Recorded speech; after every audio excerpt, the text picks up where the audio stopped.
Doctor Saira और उनका ससुराल। डॉक्टर सायरा एक पढ़ी लिखी और समझदार खातून थीं। उनकी शादी एक रवायती घराने में हुई, जहां उनके सास ससुर हर बात पर शक करते थे। उनमें तनकीदी सोच की कमी वाज़ेह थी।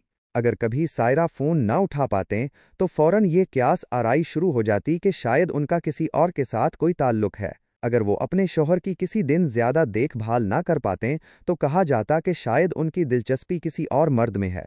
हर मामूली बात को भी शक की निगाह से देखा जाता था। एक दिन सायरा ने अपनी एक सीनियर डॉक्टर दोस्त से इस सूरत हाल पर बात की। उन्होंने बताया कि इनके ससुराल वाले हर चीज़ पर फ़ौरन शक करते हैं और मंतकी तौर पर नहीं सोचते।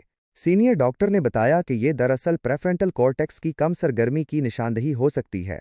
प्रेफ्रंटल कॉर्टेक्स दिमाग का वो हिस्सा है जो तनकीदी सोच, मंसूबाबंदी और मंतकी इस्तदलाल के लिए अहम है। अगर इस हिस्से की सरगर्मी कम हो तो इंसान चीज़ों को गहराई से समझे बगैर फौरी नताइज पर पहुंचता है और गैर मंतकी क्यास आराइयां करता है।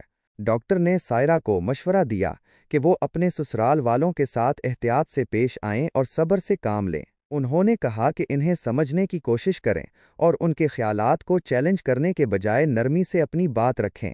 सायरा ने सीनियर डॉक्टर की नसीहत पर अमल किया। जब कभी इनके ससुराल वाले किसी बात पर बेबुनियाद शक करते तो वो गुस्सा होने के बजाय सुकून से उन्हें असल सूरत हाल समझाने की कोशिश करतीं। वो उन्हें मंतकी अंदाज में सोचने की तरगीब देतीं।